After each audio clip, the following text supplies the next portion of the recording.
So Far Gone by Drake. So Far Gone is most people's introduction to Drake, but his third mixtape.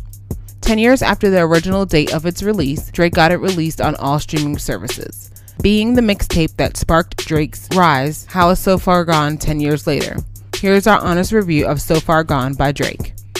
So Far Gone by Drake. How you feel about this album artwork, bro?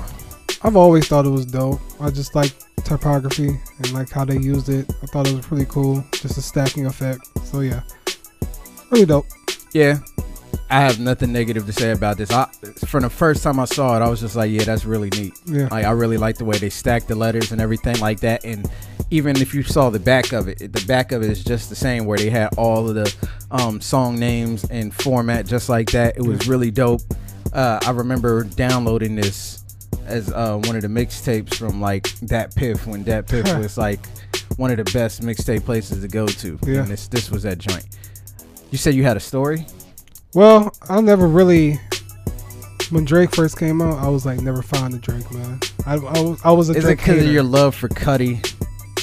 You know what? It could have been. Yeah, because that was around that time. Motherfucker. But no, it was like Man on the Moon was good. That's it. I was never the biggest Drake fan when he came out. Like, the only songs I liked was Successful and I forget what the other one I liked. But yeah, I took the time to listen to it, but I never really regarded it as like one, like, because everybody was like, yo, you need to listen to So Far Gone, everything like that. So coming back to this, it was kind of like, you know, refreshing my memory on it. So I'll comment later on it. That's what happens, man, when you spitting what's inside you. I mean, but the flow of this project, man, was I like the way Drake put this thing together. Yeah, like it's a smooth transition from R&B to hip hop to you get your Houston influences and your Lloyd guest feature, even though Lloyd completely outsung him on that song. We'll get to that. I mean, the perfect usage of Lil Wayne throughout the joints. The dope sample usage from the Coldplay joint to the crisscross joint they used, to like him and Trey having such really good chemistry. This was a really good flowing project from Drake. Yeah, I think what caught everybody about the flow back then was the fact that he touched on so many genres and vibes in one project, and I think that comes off to me like, during that time, I was catered to like the R&B sound of Drake. I wasn't on the hip hop side of Drake. Really? Yeah, that was me. I was the weird guy out. So in that respect, I love how he kept the flow. Like, you know, he never tried to stay on one particular vibe. He always found a way to blend it in together perfectly. So it's a perfect project flowing in that regard. You know, going back and forth between different things. It's very consistent. Highlights, man. I got a lot. I don't even know if I got any lowlights on this project. But Lust for Life, if that just don't set the mood for this project, the way the beat sounds, like the content matter in there, the hook, you know what I'm saying? Houston, Atlanta, Vegas is just dedication to strippers is fire. Successful. If you don't want to be successful, you fucking suck. There's nothing else to be said. Maybe you should jump off a bridge. I don't know, right? I just want to be successful. You don't want to answer the question either. Let's call it off. I love the vibe of that. Like, it straight changed the vibe of the whole project. November 18th. Love the way they used that crisscross joint. Because if you ever heard crisscross lifestyles, the rich and famous, or live broken dangerous, whatever the shit was called, that joint, they sampled one of the joints from there. Ignorant Shit was one of my favorite Jay-Z songs on American Gangster, so when I heard him and Lil Wayne on it, they straight demolished it. A Night Off featuring Lloyd, crazy. Love this song. Say What's Real, I love that joint. I love when rappers get on a beat and vent, and you know what I'm saying, like. And the line on that project to me sums up this whole project. I think this got the making of a legend feel. And like in hindsight, that's what this project was for Drake. It was like the making of a legend. Best I Ever Had, y'all know what that is. Unstoppable is cool. If I had I like the flow, not a fan of the hook. They should have ditched the hook. Diplo should have did that. Uptown, that beat is so hard. And they came off on that. Sooner Than Later is another great song. You know what? I do have a low light. But you know, the Calm, I love the Calm. I love the way he vented on that. Brand New is a dope way to end the project, but they added a new bonus track, Congratulations, which I actually hadn't heard before, so it was well welcomed addition, and I like the joint a lot. I listened to it. He's got 4 verses on it. Yeah, man. When it comes to highlights for me, Houston, Atlanta, Vegas. I mean, Lust for Life was just crazy the way it opened up. But Houston, Atlanta, Vegas is successful. That was the other song. Houston, Atlanta, Vegas. Like, even though that song was about strippers, it just had such a dope vibe to it. Like, you know, at that time I wasn't thinking nothing about strippers. But it's just the way how he just composed the song. Put your ones up in the air for her. Let's Call It Off is really, really dope. November 18th was crazy. A Night Off in Lloyd, man. Like, that's one of the first songs when I heard, like, I think I was starting like Lloyd a lot back then around that time too. But it's just like, I just love both of them on that song, even though Lloyd did outshine him. But I just felt it was a great collaboration. Because see, Drake came in with that and then Lloyd actually came in singing for real. So it's just like, bro, he kind of warmed him up. Say What's Real, I was already a fan of Say You Will, but even though that song went on too long on Kanye's version, you know, the long outro. I prefer this one, that one, because this one felt more real and just like you said, always spitting some real stuff over it. Best I Haven't Ever Had, we all know about that. Great song. Uptown, I thought was really, really dope. That's one I don't remember hearing too much. Really? Back in the day, you know, because I was always just on the R&B shit. So I didn't really get on all the rapping stuff. That shit is hard. Sooner Than Later was a favorite of mine.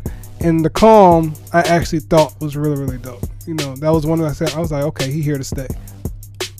Lowlights. I just want to point out, if you actually go through this album and then go back and listen to Joe Budden's second disc, he references a lot of these songs. Really? Yeah. When he's like, you said you wanted to know if anything you doing was brand new.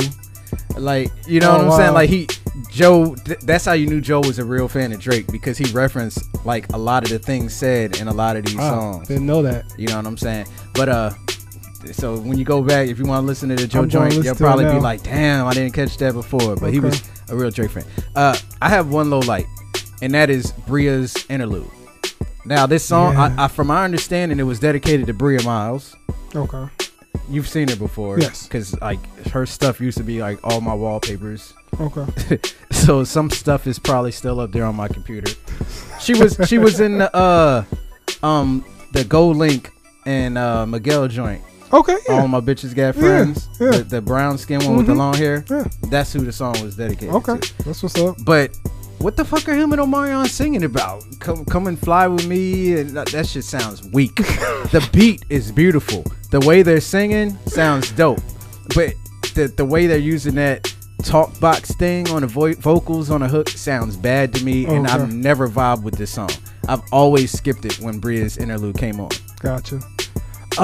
Lowlights, I really don't have none.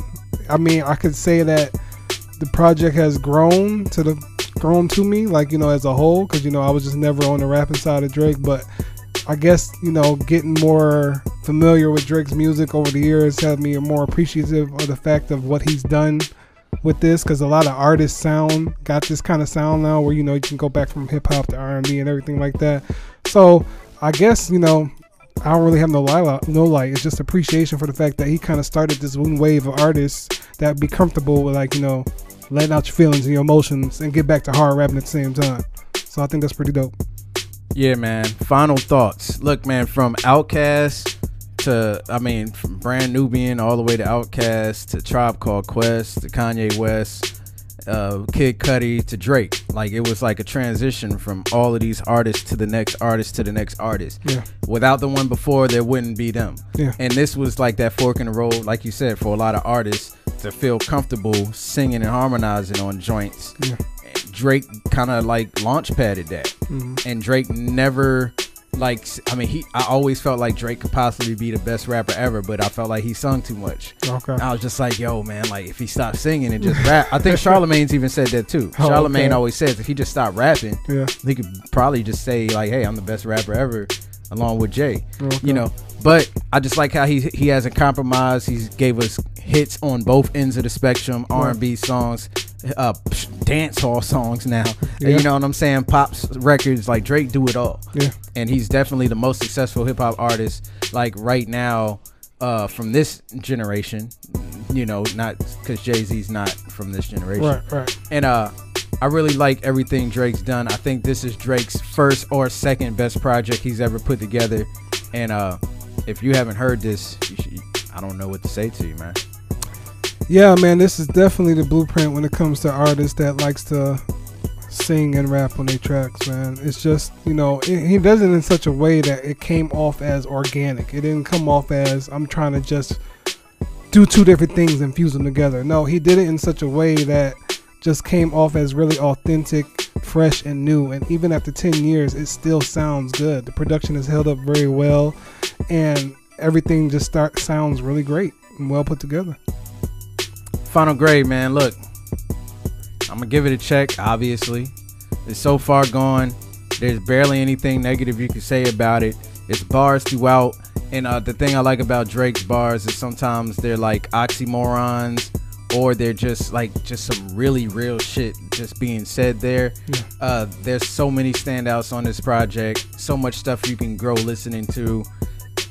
The production was on point. It launch padded his career, Boy Wonder's career. It launch pad 40's career. Yeah.